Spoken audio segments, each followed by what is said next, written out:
Señoras y señores, muy buenas noches y bienvenidos a otra edición de Tierra Adentro. Mi nombre es Oscar Díaz y para empezar quiero agradecer, por supuesto, a todas las personas que se tomaron la molestia de llamarnos, escribirnos mensajes, WhatsApp, felicitándonos por la primera edición del domingo pasado. Les prometemos hacer nuestro mayor esfuerzo para seguir mejorando domingo a domingo. Recuerden que nuestra cita es aquí en ATV+, los domingos en vivo a las 7 de la noche, como en este momento, que son las 7 de la noche con 40 segundos. Por supuesto, a las 9 de la noche es la repetición quienes se pierdan algo. Pero es bueno decirles también a los amigos que están en el extranjero, algunos que nos llamaron, que pueden ver el programa en directo a las 7 de la noche o a las 9, simplemente ingresando a atv.pe en directo. No hay ningún costo y es muy fácil en realidad. Bien, este día, en esta edición, tenemos un programa muy surtido, así que les recomendamos acompañarnos a esta hora. Pero quiero empezar diciéndoles que la semana pasada hablamos del petróleo. ¿Se acuerdan en los datos duros? Hablamos de, por ejemplo, de la caída de la producción petrolera en el Perú, que en los 80 era de 200.000 barriles diarios, que cayó estrepitosamente a los 40.000 que hoy tenemos, y gracias, ojo, la mitad, a una empresa peruana que se llama Petrotal, de la cual hablaremos más adelante. Les dijimos también que, por lo tanto, la producción y la exploración en la selva había caído dramáticamente, manteniéndose más o menos igual en la costa, pero en el mar es simplemente casi inexistente. Ello derivaba ¿en qué? En que teníamos una balanza comercial deficitaria.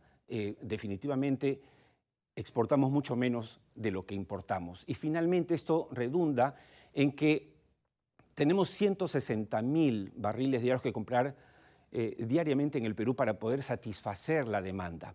Y les advertimos la semana pasada que esto podía ser peor si es que subía el precio del petróleo, lo cual ha pasado esta semana, y les dijimos que podía ser peor, obviamente por el efecto de la guerra en Ucrania. Y esto podría también empujar los precios en la canasta básica por la inflación. Todo eso está pasando, así que no podíamos dejar hoy de tocar este tema para abrir el programa. Y por eso, esta primera edición, digamos, de nuestro segmento Comité de Crisis, y es gracioso porque esta semana escuché que el Ministerio de Energía y Minas había instalado un comité de crisis justamente sobre este tema. Bueno, hoy vamos a hablar de cómo gestionar el petróleo que necesitamos para que no siga subiendo, para que no se quede usted, amigo o amiga, en cualquier parte del Perú, sin poder echarle gasolina o simplemente pagando más por los productos que hoy consume. Comité de Crisis llega gracias a Viceversa Consulting.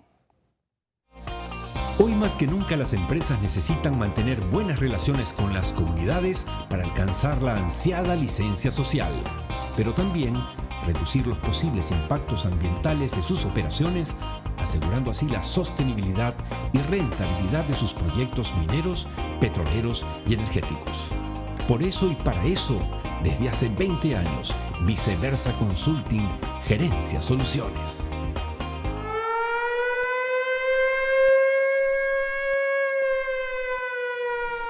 Bien, para hablar del primer tema de hoy en el Comité de Crisis, que es cómo gestionar el petróleo que necesitamos, un tema de toda actualidad por lo que está pasando esta semana, y vieron las colas en los autoservicios, en los grifos.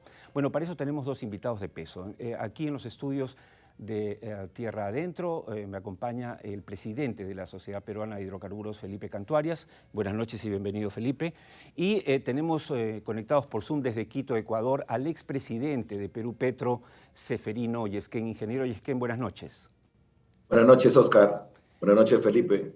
Empecemos con usted para conversar rápidamente sobre algo que está preocupando absolutamente a todos los peruanos, sin distingo de situación económica o ubicación geográfica. ¿El alza del petróleo que estamos viviendo será temporal, usted que tiene tanta experiencia, o puede durar mucho tiempo? Sí, gracias, Oscar. Realmente la subida del petróleo, del precio del petróleo producido por la guerra, creo que históricamente nos ha mostrado que son temporales, ¿sí? Pero sí, lo que hay que analizar bien es que este incremento en el precio del petróleo ocasiona siempre tres cosas, ¿sí?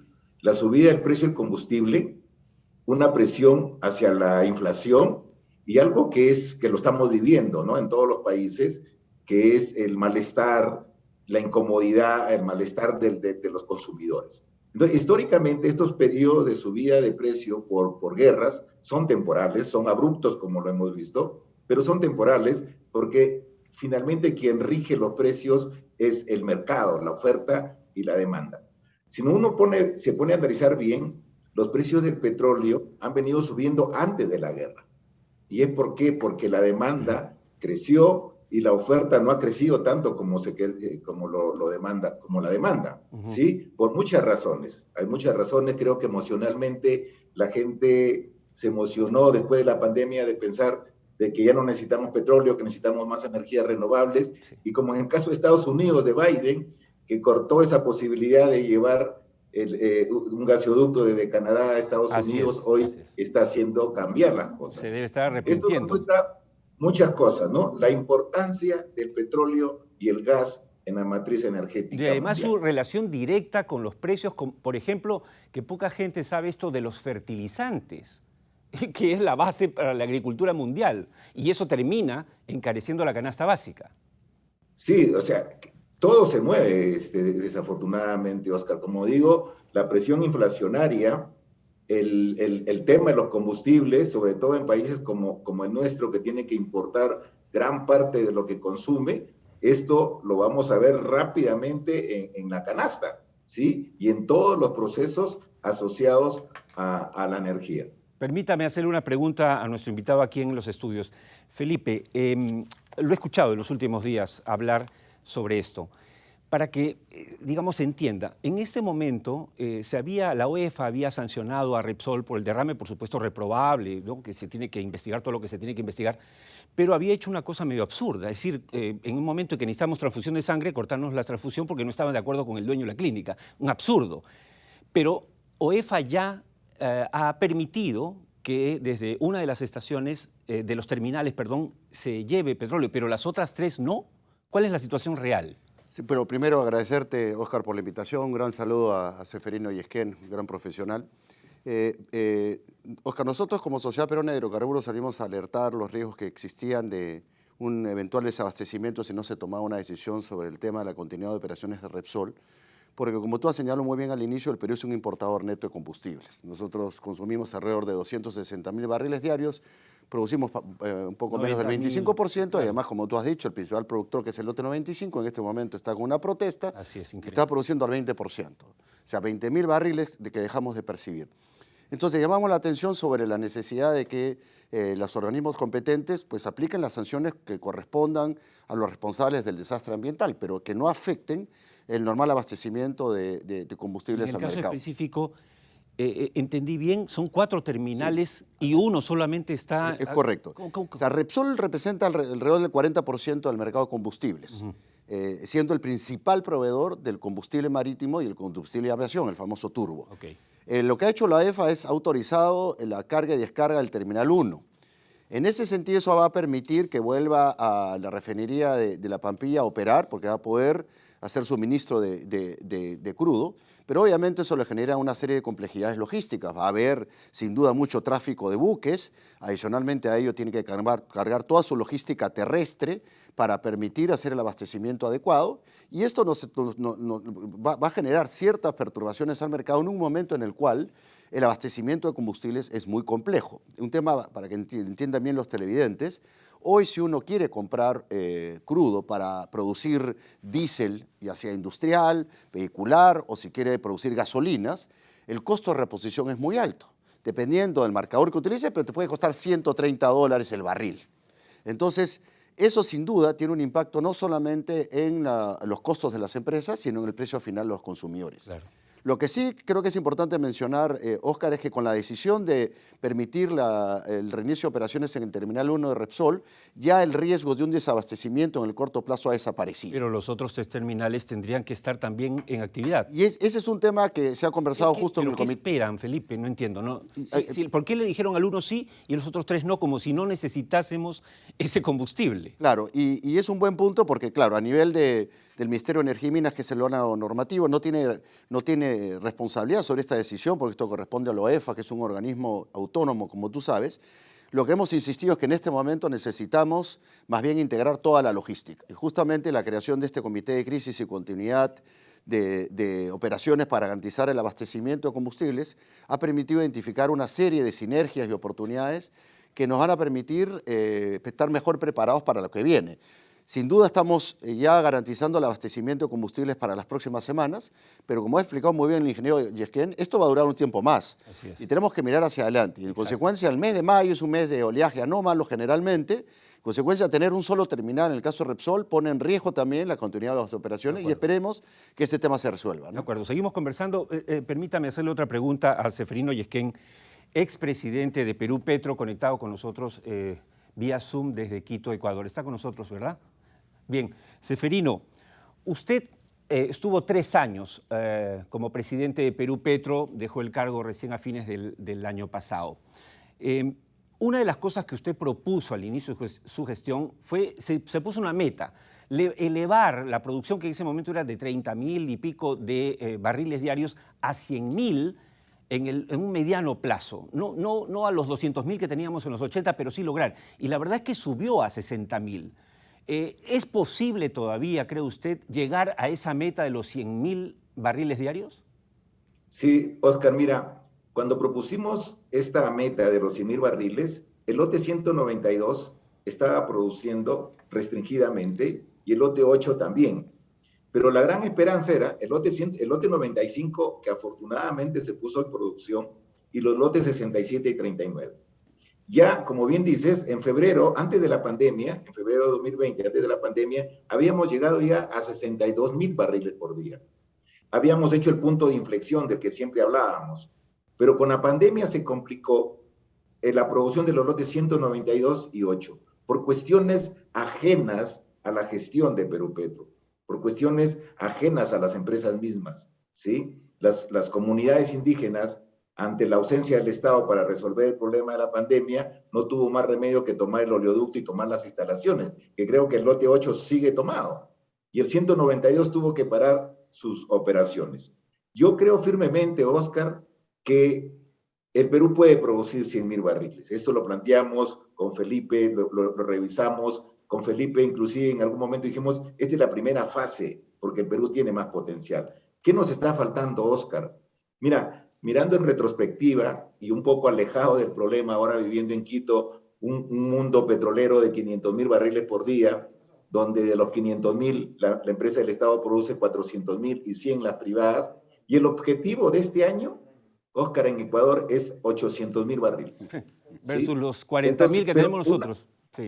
Una voluntad política así, completamente explícita. Claro. Tú ves Tiene que haber pues un liderazgo, presidente de la República, al presidente de la República, al ministro de Energía y al gerente general de Petroecuador diciendo los planes, ¿sí? Y recibiendo el apoyo de algo que es importante, que es el empresariado. Entonces, el Perú puede producir, pero tiene que partir de una voluntad política explícita, expresada por la gente que está manejando la industria. Pero ahora no sé, la verdad, me cuesta creer lo que está pasando con la industria en el país, ¿no? Yo siempre, y conversando contigo, te decía, he tenido 9 ministros. 2 o 3 ministros fueron los que impulsamos cambios, hicimos cosas. Hoy ya han pasado 4 ministros. O sea, ¿qué política petrolera puede haber cuando la atención, el foco está en otra cosa? Creo sí que todavía hay un espacio y creo, y ahí con Felipe sería bueno ver nuevamente el rol del empresariado, la participación del empresariado en la parte política, que desafortunadamente es la que determina hacia dónde va la política petrolera. Siempre, y lo sabes, Oscar, luchamos por cambiar por reformar la ley orgánica de hidrocarburos. Me consta. Quédese ahí, por favor. Felipe, una pregunta. El caso Petrotal, lo tocamos tangencialmente, pero vale la pena detenernos un momento. De los 40.000 aproximadamente, ¿no?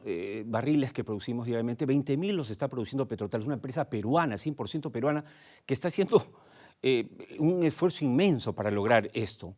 Pero desde hace más de 10 días, la gente ha interrumpido la vía fluvial que conecta, ¿no es cierto?, todo lo que es la operación.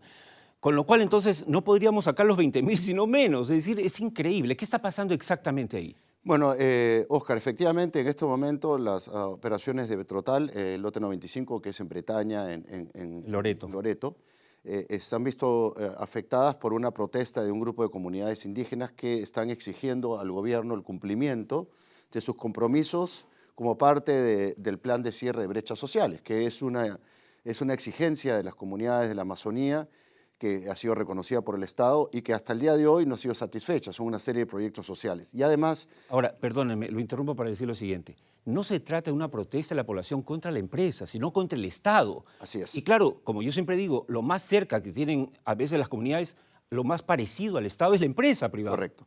Es verdad, y lo que dices es totalmente cierto. La razón de la protesta es llamar la atención del Estado. Justamente, ahora hay dos temas que quiero mencionar. Es importante que esta protesta sea atendida rápidamente porque hay riesgo de una posible situación de violencia, porque las comunidades aledañas al lote están totalmente en contra de la protesta, quieren que siga operando la empresa, porque obviamente en este momento están dejando de percibir regalías y otros beneficios de los proyectos sociales, y adicionalmente a ello tienes pues 500 trabajadores en el campamento que se están viendo afectados. Justamente conversé con el viceministro de Hidrocarburos, han estado tratando este tema ya en la presidencia del Consejo de Ministros. Me dice que mañana se va a instalar la mesa de diálogo y que están viendo de ya tener una conversación con las comunidades para que levanten el paro y luego atender ya sus exigencias, pero sin una protesta, ¿no? Esperemos que el día de mañana o a más tardar el día martes podamos tener buenas noticias. Es bien importante que en este momento, donde el barril está alrededor de $130, pues tengamos una producción local que permita abastecer mínimo, nuestra refinería. Es lo mínimo que se espera. Sí. Pero ya han tenido reunión entonces con el ministro.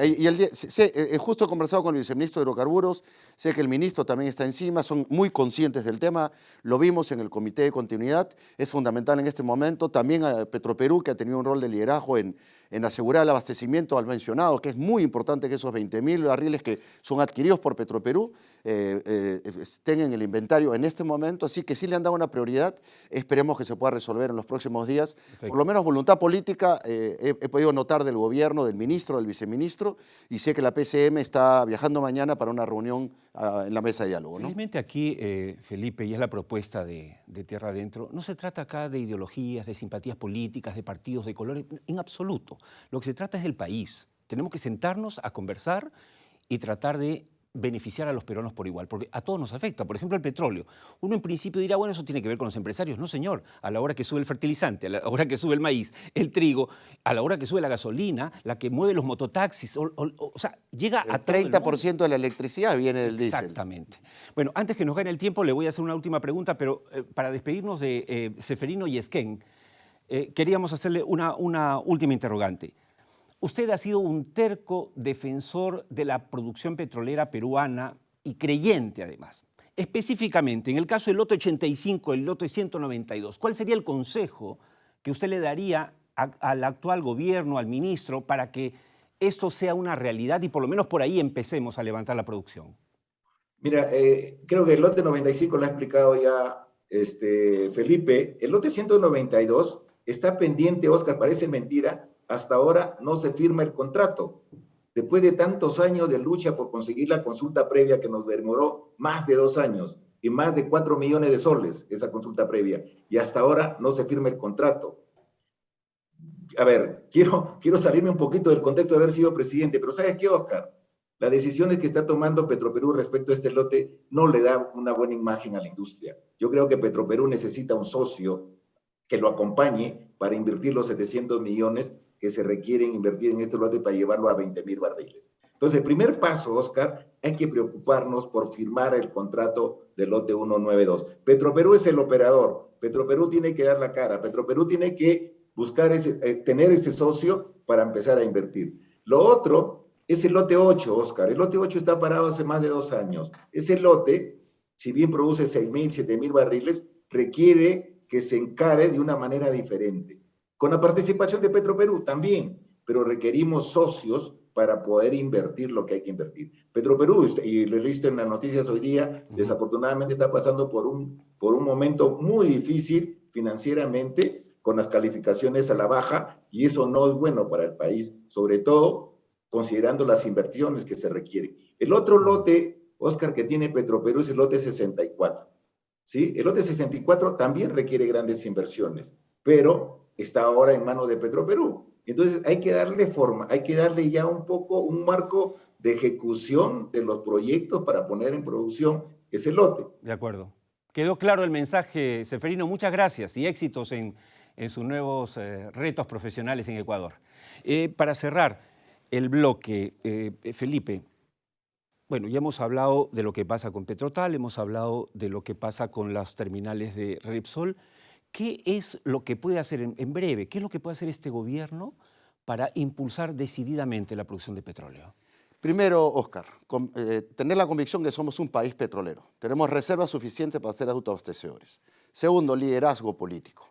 Lo ha mencionado muy bien Ceferino. Los gobiernos anteriores han tenido políticas equivocadas. Te voy a dar un ejemplo que demuestra esto.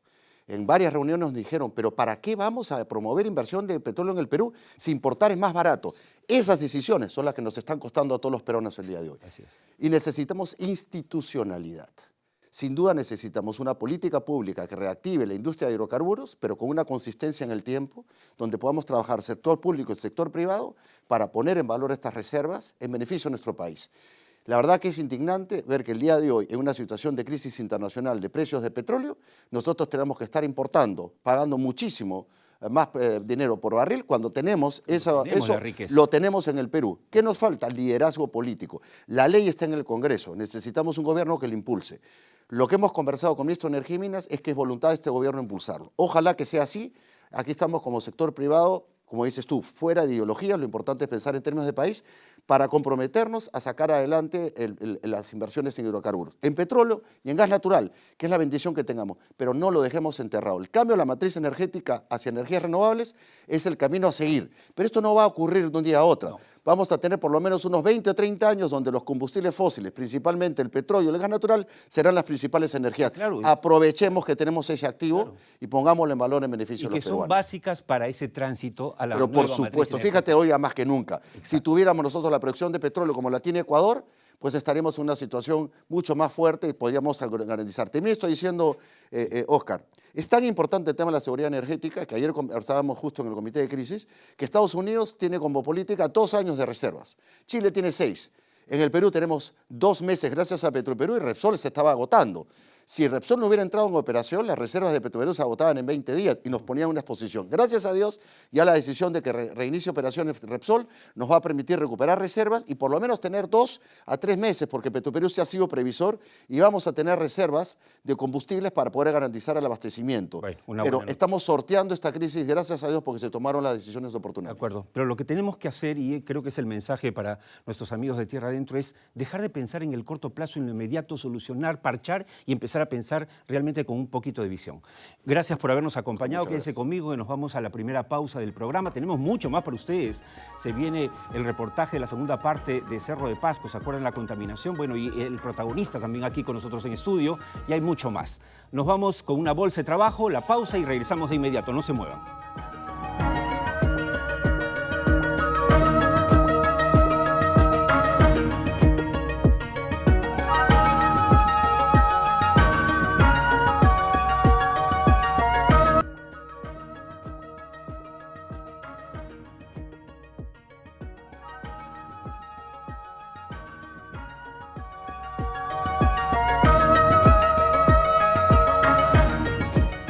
En la primera parte del programa hemos conversado con Felipe Cantuarias y Ceferino Yesquén. Muy importante llamar la atención del gobierno sobre lo que hay que hacer con el sector petrolero. El Perú es un país bendecido, estamos llenos de petróleo, llenos de gas, mientras Ecuador, imagínense, produce 5 veces más lo que produce el Perú. Es increíble. Ojalá que sea un llamado de atención para el gobierno. La semana pasada les presentamos un reportaje sobre lo que está ocurriendo en Pasco. Sobre la contaminación de esta zona del Perú, la ciudad más alta del Perú. Hoy, y les prometimos que hoy teníamos la segunda parte que parece encontrar una luz al final del túnel.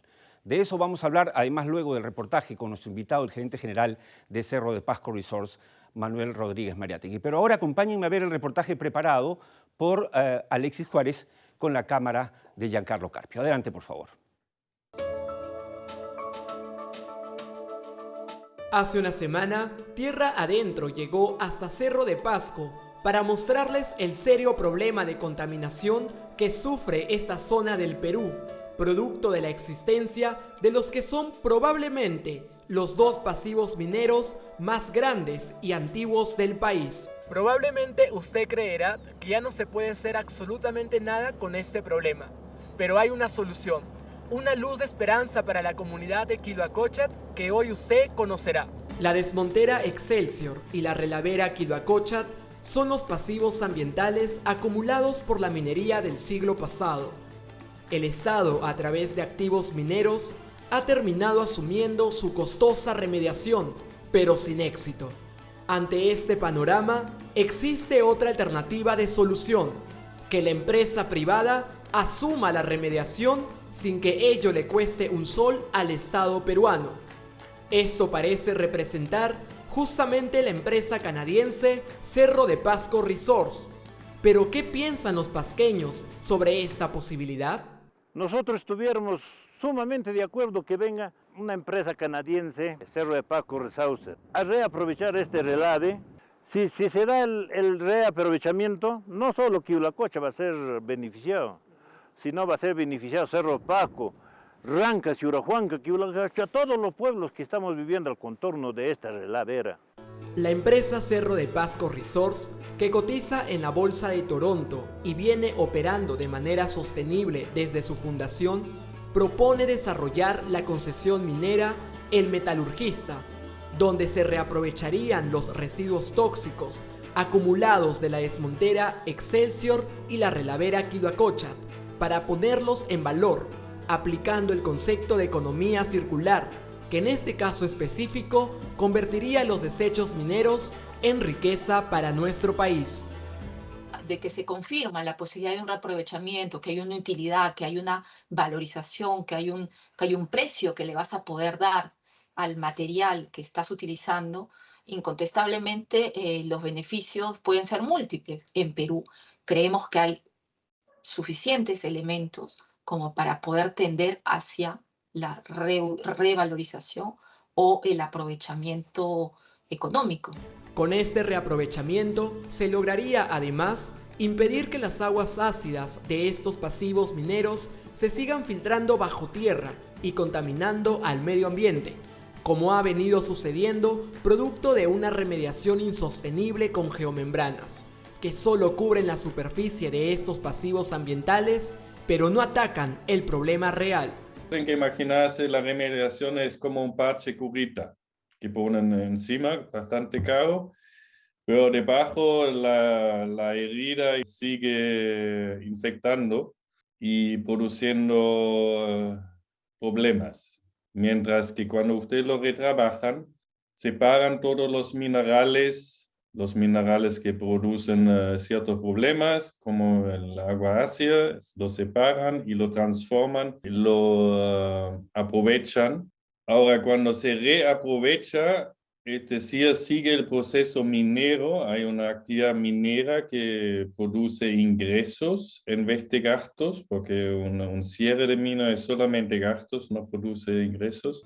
De ser ejecutado este proyecto por la empresa privada canadiense, el Estado estaría evitando un nuevo gasto innecesario, como ya lo ha hecho anteriormente, egresando alrededor de 200 millones de soles para el supuesto cierre de estos pasivos ambientales, que en realidad salen del bolsillo de todos los peruanos. Lo que tiene AMSAC, los recursos son públicos y nosotros requerimos recursos para ir resolviendo todos los problemas. Bueno, como esto se ha venido explicando de varios años ya, de que existe un proyecto minero para hacer la exploración y seguramente el reaprovechamiento final de todo eso, la verdad, hay mucha gente que considera lo necesario. ¿Por qué? Porque ayudaría mucho seguramente a la generación de empleo y otros proyectos más. Y este es conocimiento del Ministerio de Energía y Minas, conocen el tema, Ambiente conoce el tema, porque a Resources ya inclusive le han dado el visto bueno en lo que es en su declaratoria del impacto ambiental para lo que es la exploración. Ellos ya tienen, entonces sería muy bueno que ellos también se manifiesten ya. Así es, Cerro de Pasco tiene hoy frente a sí la posibilidad de contar con una empresa social y ambientalmente responsable que no solo ponga en valor sus pasivos mineros, sino que lleve adelante una verdadera remediación ambiental, generando trabajo y bienestar para los sufridos pasqueños. Ahora la pregunta es, ¿dejará el Estado, representado por activos mineros, que esta solución se concrete? Buena pregunta planteada por nuestro reportero. El reportaje ha incluido, además vale la pena decir que a Bernhard Dolt es un experto químico ambientalista que radica en Alemania, y la doctora Patricia Kuba-Sichler es una peruana pero que radica hace 20 años, es una experta en temas de medio ambiente desde el ángulo legal y que radica en París, Francia. Con ambos hemos querido conversar también para tener una visión, digamos, integral y para que ustedes, amigos televidentes, saquen sus conclusiones. Pero ya tenemos con nosotros en el estudio lo prometido, al gerente general de la empresa aludida, Cerro de Pasco Resource, Manuel Rodríguez Mariátegui. Bienvenido al programa, Manuel. Muchas gracias, Oscar. La primera pregunta de cajón es, ¿ustedes han venido realmente, no se lo quiero decir incomodarlo, pero han venido en serio? O sea, ¿van a hacer de esto el metalurgista su único proyecto o han venido realmente a jugar, a ser actores protagónicos en la minería peruana? Mira, Oscar, nosotros tanto somos actores ya que hemos, a fines del año pasado, adquirido una primera operación minera, a Trevali, la operación Santander, y qué más prueba que esa, pues, de que somos actores firmes y a largo plazo en esta actividad tan importante, ¿no? Estamos además en busca de una segunda operación. Ya tenemos más de un año en eso y, por supuesto, la concesión al metalurgista, que es el core asset, ¿no? Que es el activo principal por el cual vinimos, que es el que tiene, pues, esta problemática encima, ¿no? Ahora, sobre eso, sobre el metalurgista, ¿cuál es la visión que ustedes tienen para explotar el metalurgista? Digamos, ¿cuál es el valor diferencial y qué beneficios traería? Recuerden que el programa es Tierra Adentro, lo que queremos es justamente ver cuál es el beneficio no solamente para las empresas que tienen todo el derecho a ser rentables, sino para la comunidad de Pasco. Pero nosotros somos una empresa de manejo de recursos, somos una empresa canadiense, listada en la Bolsa de Canadá, con acceso al mercado de capitales. En ese sentido estamos sólidos en las cosas que decimos. La comunidad campesina de Cuilacocha, que es la comunidad en el área de influencia, es una comunidad que está, digamos, bastante inquieta, por decirlo de alguna manera, por cuestiones de las demoras que se han venido dando para este proceso. La concesión metalurgista es una que se deposita sobre los relaves y desmontes en Cerro de Pasco, que es una ciudad tan golpeada, y que además requiere, pues, de una inversión que lamentablemente el Estado no está ejecutando. Entonces está el privado, viene el privado ahí a cumplir ese rol con recursos propios y evitar, pues, que el Estado siga gastando plata en remediación y, por el contrario, se dedica y plantea, pues, un esquema que es mucho más efectivo, con una tecnología de punta, con, digamos, gente que puede apoyar eso, como el doctor Dol, que está ahí mencionando en tu programa, ¿no? Señor Rodríguez Mariátegui, ayer en la mañana en RPP, el primer ministro mencionó a Pasco el problema de la contaminación. Yo tengo entendido que hace un mes, 2 meses, no sé, usted dígame, vino parte de los representantes de las comunidades a hablar con el ministro de ese momento, no recuerdo cuál era, creo que era el tercero, el ministro y el viceministro. ¿En qué terminó esa reunión? Bueno, efectivamente se pararon frente al Ministerio de Energía y Minas, fueron también a buscar activos mineros hasta las oficinas de ellos en el cono sur. Finalmente los atendieron, estuvo tanto el ministro como el viceministro. El viceministro Chávez Cresta los atendió luego de eso, tuvieron una reunión bastante extensa y realmente se les prometió de que esto, digamos, con el nuevo marco del gobierno, con un enfoque social bastante definido, iba a ser lo que digamos, la comunidad quería. Claro, y le hacía esta pregunta porque no es común, por lo menos yo que estoy metido en el tema minero, petrolero energético hace ya más de 20 años, no es común ver que las comunidades vayan a pedir que la empresa, que el Estado le permita a la empresa actuar. Claro, sino todo lo contrario. Todo ¿no? lo contrario, sí. Claro, en este caso ellos, en realidad lo que quiere el comunero de a pie es chamba, Oscar, ¿no? Eso es lo que realmente quiere. Y no se está dando de esa manera.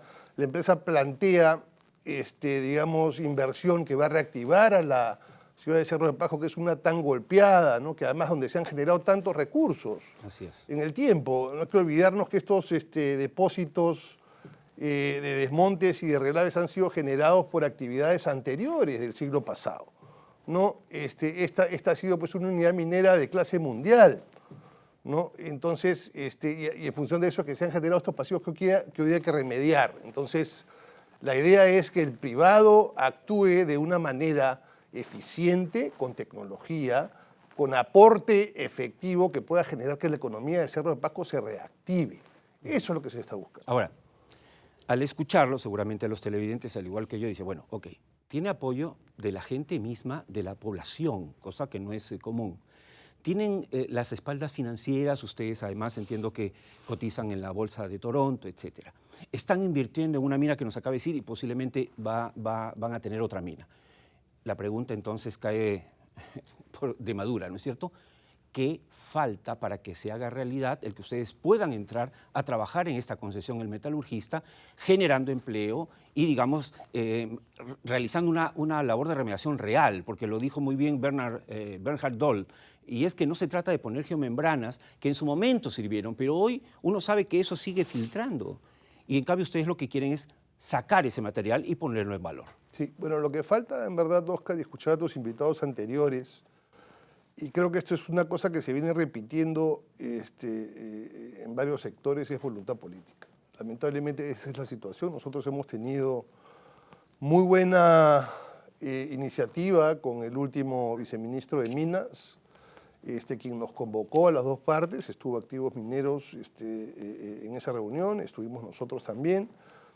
Generamos documentos que, digamos, son importantes y que son, digamos, la servidumbre de uso para poder llevar adelante esta actividad exploratoria. No te olvides, Oscar, de que en minería hay etapas, ¿no es así? Nosotros estamos planteando en esta etapa, digamos, que se genere la entrada para poder realizar la actividad exploratoria. Hemos conseguido la aprobación del Ministerio de Energía y Minas de un documento que se llama la Declaración de Impacto Ambiental para, digamos, realizar 40 plataformas y con eso pues iniciar la actividad que es la primera. Y después veremos cómo lo explotamos, cómo hacemos el proyecto, dónde se beneficia. La comunidad está esperando, Oscar. Yo creo, y desde acá invoco al nuevo ministro y al viceministro de Minas que nuevamente pues, nos convoque, que junte a las partes, que gestione. Yo creo que de esa manera vamos a poder nosotros entendernos, vamos a poder darle la oportunidad, digamos, a este proyecto tan importante que seguramente tendrá pues, valores económicos que van a servir para amenguar la pobreza que hay en esa ciudad y que se merece una oportunidad. Totalmente de acuerdo.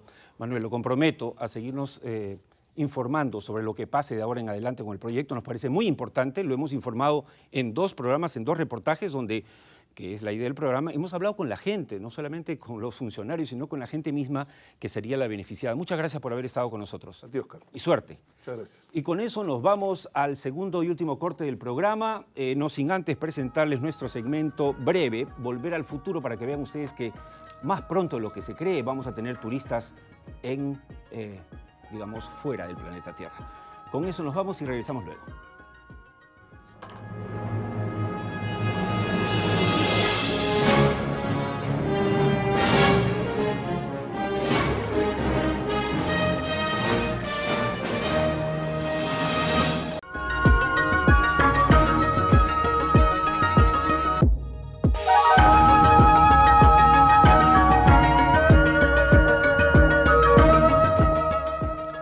Bien amigos, seguimos en Tierra Adentro a través de ATV+. Recuerden, los domingos de 7 a 8 con repetición de 9 a 10. Así que si se pierden algo del programa pueden sintonizarnos de nuevo a las 9 de la noche. La semana pasada, las últimas semanas, realmente ya esto va un mes, la minera Southern Peru Copper Corporation, que en su unidad Cuajone, vieja unidad y conocida, produce más o menos el 7% del cobre que tiene el Perú, tuvo que enfrentar, ¿no es cierto?, una situación delicada. Y se ha ignorado por un buen tiempo y felizmente parece que ya este fin de semana se está arreglando gracias a que se da el imperio de la ley como debe ser.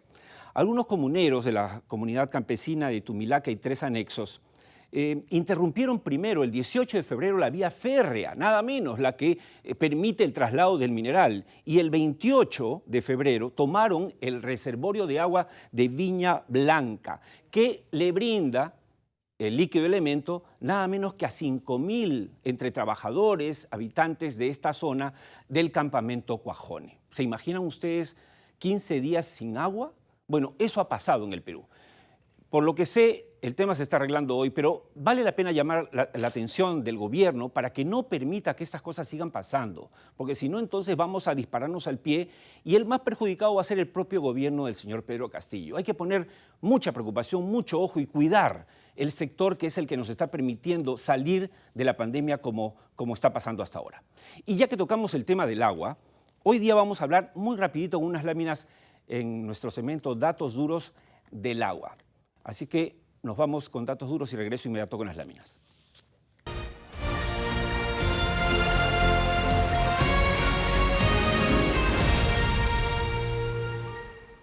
El tema del agua.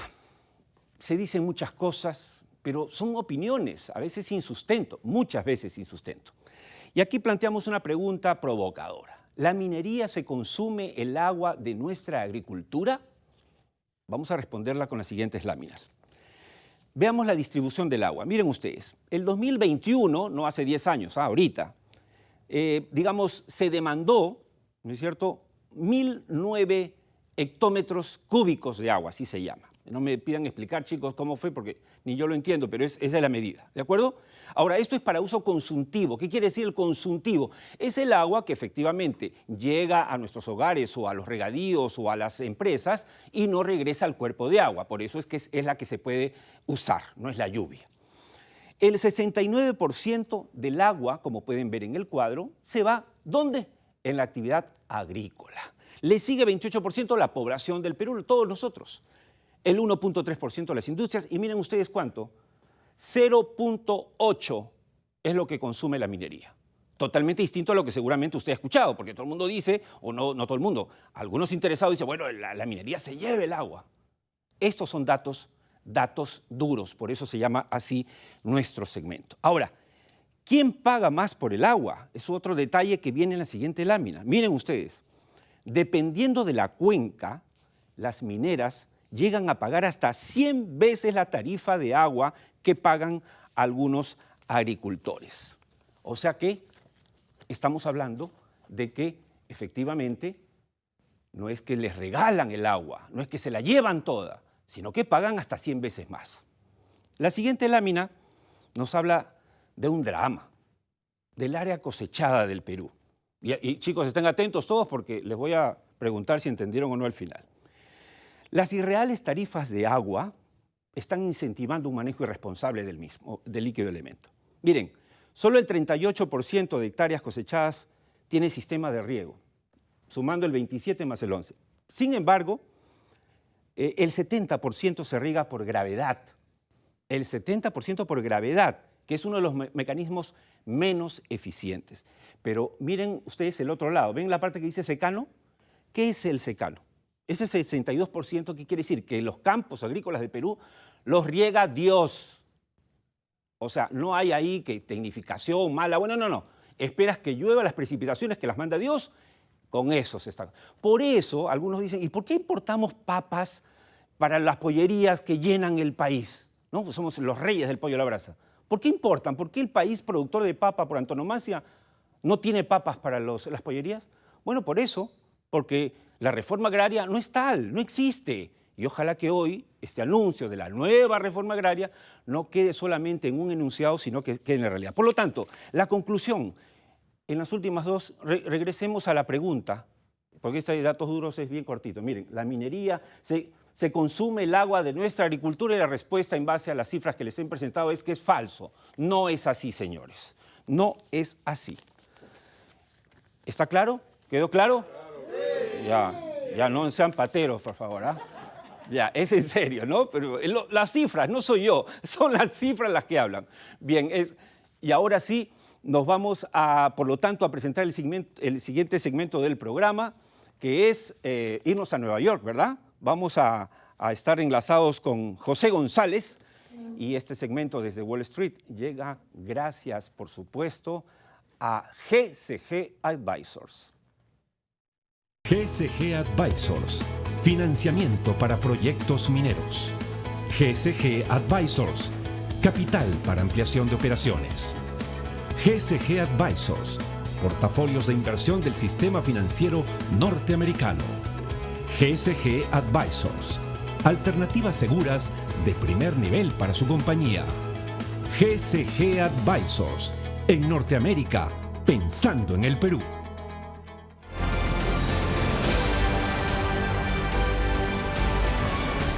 Bien, y ya está con nosotros en directo desde Wall Street, desde Nueva York, la gran manzana, José González, analista financiero internacional. José, buenas noches. Buenas noches, Oscar. Encantado de estar en el programa. Vamos de frente al punto. El London Metals cambió sus reglas después de 145 años, nada menos, para permitir que se extiendan los plazos de entregas de metales, se eliminen contratos y se modifiquen los márgenes. ¿Qué significa exactamente esto? El responsable de tales decisiones, Oscar, fue el níquel.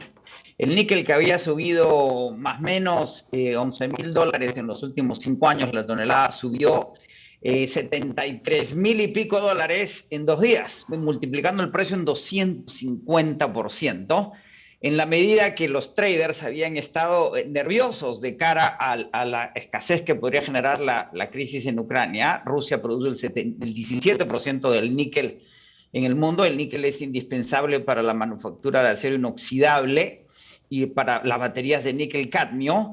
Y en esta compra se toparon con que uno de los grandes jugadores de Asia estaba en corto el mercado, es decir, había vendido níquel sin tenerlo y solo comprarlo, lo que generó una disparada en los precios con unas pérdidas multimillonarias y unas ganancias también multimillonarias. ¿Tenemos un problema con la comunicación? Sí, ¿no? No se está escuchando, ¿cierto? Bueno, vamos a retomarlo, pero lo que está diciendo José González es trascendente, porque estamos hablando de un país que produce justamente metales importantes y demandados en el mundo. Por eso es que todos los domingos vamos a tener este enlace con José para hablar de lo que está pasando en la bolsa de Nueva York y en el mundo sobre los metales, por supuesto el petróleo, el gas y todos los elementos que nosotros tenemos la suerte de producir.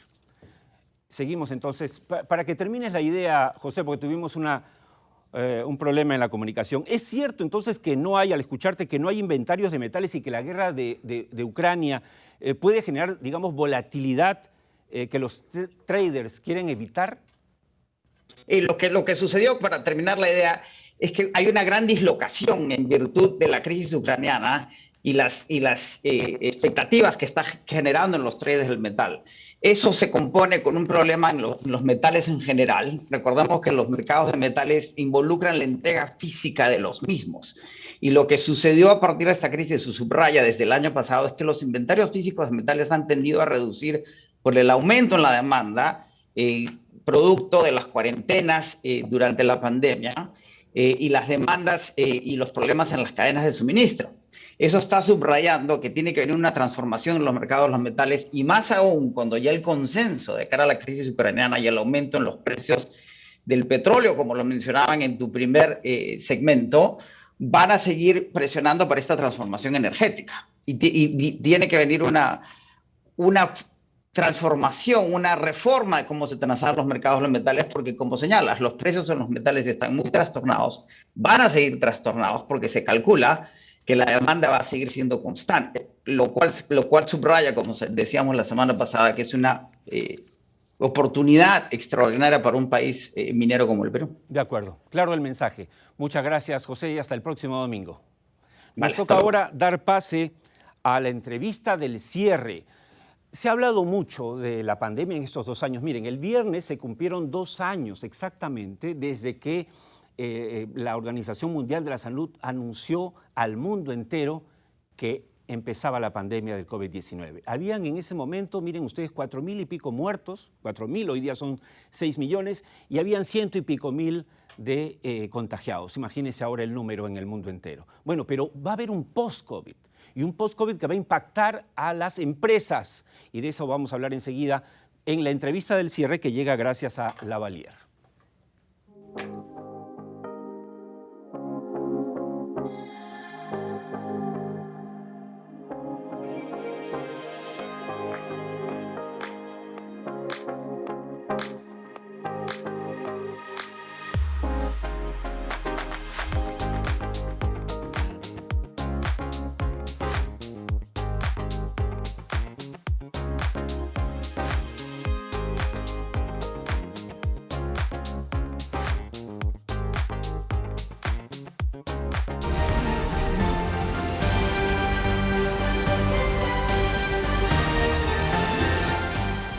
Bien, entonces podemos hablar, a propósito del COVID, de una endemia laboral. Para eso hemos invitado al médico cirujano y biólogo molecular de la George Washington University, Javier Paino, quien ha tenido la gentileza de aceptar nuestra invitación hoy en el programa. Él es Senior Partner, además de Viceversa Consulting. Doctor Paino, bienvenido al programa. Muchas gracias por la invitación. La primera pregunta obligada, después de que hace 2 años se anunciara la pandemia, en resumen, ¿qué diría usted que son las lecciones más importantes que deberíamos tomar en cuenta en estos 2 años de pandemia? Bueno, si la pandemia nos ha enseñado algo es que nosotros debemos enfocarnos en el individuo y no tanto en las medidas que provocan más gastos de recursos.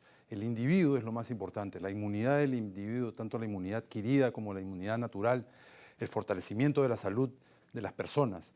Esa es la primera lección que nos ha enseñado la pandemia. La segunda lección es que las medidas draconianas diseñadas a destajo, como por ejemplo la cuarentena prolongada y sin separación en la población, por ejemplo, de los individuos saludables versus los individuos vulnerables, no nos trajo grandes resultados. La ola llegó y llegó con gran letalidad porque en cierto modo escondimos a las personas saludables y junto con las personas vulnerables y a la hora que todo el mundo salió, los saludables que debían ayudarnos a luchar contra el virus estaban despreparados y el virus se ensañó con las personas más. O sea que la primera lección es ser más selectivos, ¿no es cierto?, a la hora de tomar estas medidas, no agrupar a todos por igual, sí. Que como se hizo al principio, la verdad es que fue terrible, ¿no? Sin ninguna duda, hay que ser selectivos. Estamos en una segunda fase de la pandemia que ya es la fase de cierre y tenemos la oportunidad de aprender de los errores anteriores y ser mucho más selectivos en nuestras medidas. Y sobre eso quiero hablar. Digamos, ok, el COVID toca a todos, pero quisiera que me ayude a enfocar esto y dirigirnos ahora a los empresarios que nos están viendo en todo el país. Empresarios grandes, chicos, pequeños, porque tienen una masa laboral. Se está hablando de que, ya se está hablando y hay pruebas de ello, de que el 30% de contagiados, por ejemplo, tiene secuelas post-COVID. E incluso el British Medical Journal ha hablado que un estudio apunta que este grupo puede representar hasta el 60% de la masa laboral. ¿Cómo puede afectar esto a las empresas, a las industrias? Sí, el síndrome del post-COVID es un síndrome con sintomatología de baja intensidad, pero al afectar a un gran número de la masa laboral, se convierte en un problema palpable, puede comprometer significativamente la producción.